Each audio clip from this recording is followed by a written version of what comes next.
in the past year I've written 5 screenplays. So wow.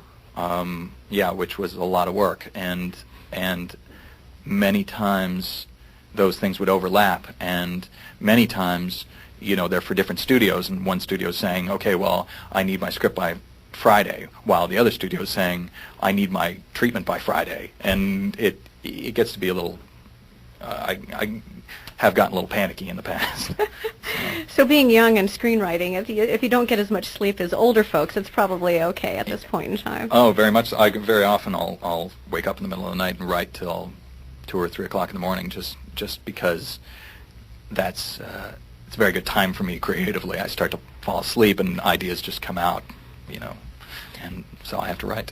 Do you write? So you're kind of a night person, and do you write in the morning too? I mean, is there a time that you usually start writing, or? Yeah, I primarily write in the day. I get into the office about 10. Okay. I'll write till 6, and I'm not entirely certain of this, but I think my regimen is a little more extreme than most writers. I mean, 8 hours is a long time to just focus on one thing. So I don't know that other writers should hold themselves to that, but that's what tends to work for me. Okay. I've met your assistant, Sarah, and I was interested, how does she support you? How does she help you, and how do you work together? Well, the demands on my time are fairly extreme, and outside of just the writing, there are meetings. There's constant meetings. Everybody wants to meet and talk about stuff. And I can imagine. Yeah, and so to remain focused and to continue to have my life, function. That's what she helps me do, and she does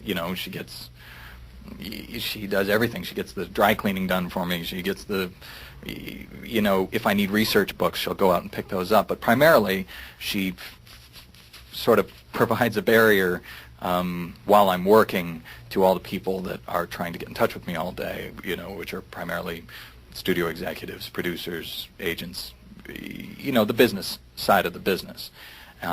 She'll take those calls, and then at the end of the day say, these are all the people I want to talk to, and I'll return them. Great. That's a nice thing. That's a nice person to have on your team. It's very nice. I couldn't do it without it. Tell me, what do you think it takes in a person to become a good screenwriter? What do you think it takes? I think there are certain things that you're born with, a certain innate understanding of what's exciting, or what's a feeling for the story, and I think beyond that, to augment that, I think you need an ability to think beyond. This is a phrase, but it's very Hollywood. Thinking out of the box. There are certain standard things that happen in movies, and couldn't we have a sassy robot, or here couldn't we find out that he's actually his father, and stuff like this.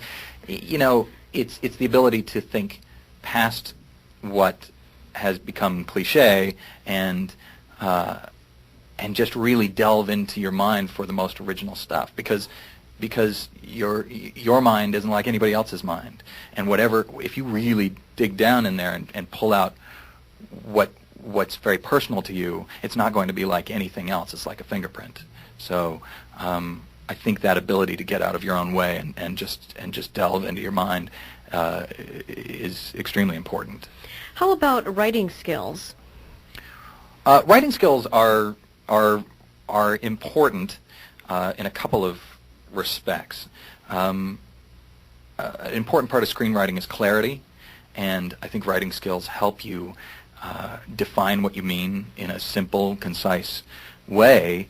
But I recently read the book On Writing by Stephen King, who I've always been a big fan of. I think he's an exceptional writer, and he kind of gave a break to all the writers and said, if you weren't that great at grammar in school, or you weren't that great in sentence construction, or whatever, don't be too hard on yourself. It doesn't mean you can't write. It doesn't mean you can't get your feelings across. So technical writing skills I think they play a certain role, but I don't know that it's the be-all, end-all.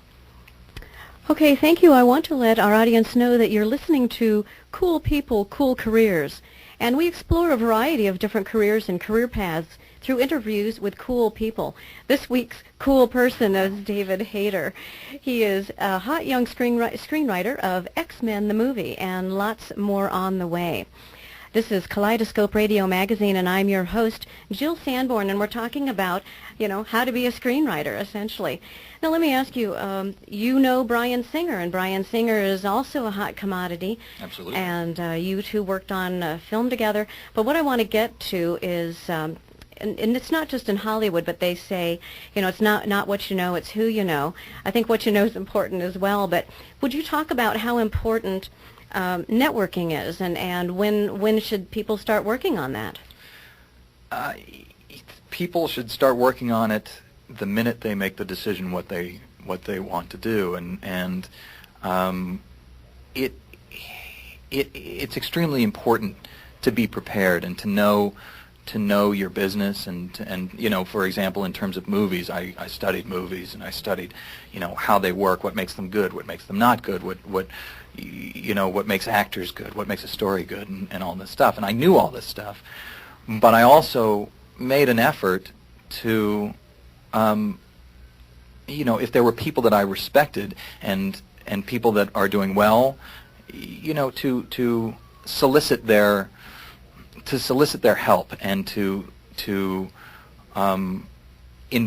stay with them, to stay, and see what they do and how they do it, and very often, somebody in a position like Bryan Singer or whatever, he loves to help people, and he loves giving people advice, and would love nothing more than for all of his friends to be in the exact same position that he's in.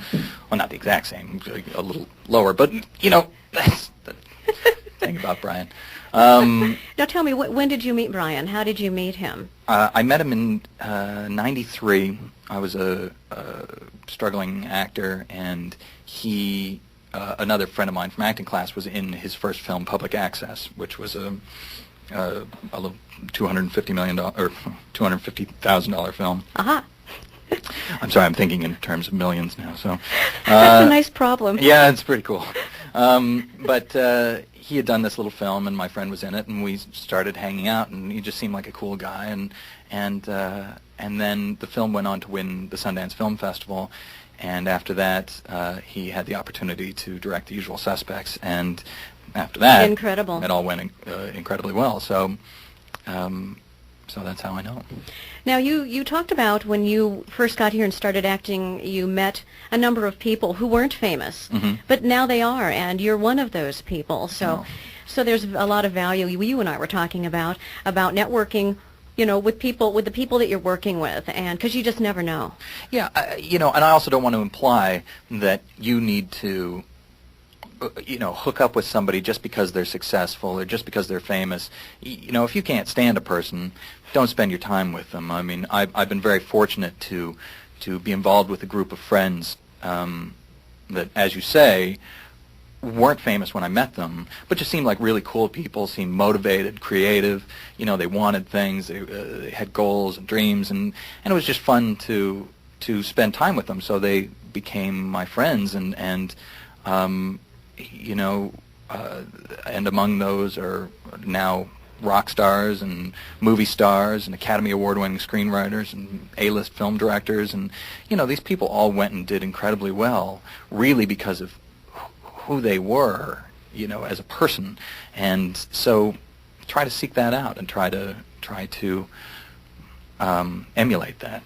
Well, it sounds like birds of a feather flock together here. Now, before you became a famous screenwriter with X-Men. I don't know how famous I am. I don't know how famous screenwriters get, but well, I think you're pretty in the screenwriter business. Well, you're in the screenwriter terribly business, famous I'm right doing now. well, I suppose. Yes, you are doing well. But before that, you came to Hollywood, about 10 years ago from Canada? About 11 years ago. About 11 years ago, okay. And you came and you did some acting, right? And you were on TV and you were in some movies. What was a favorite role for you? Nobody ever asked me that, and I I did a guest star. It's just a silly little thing, but I did a guest star on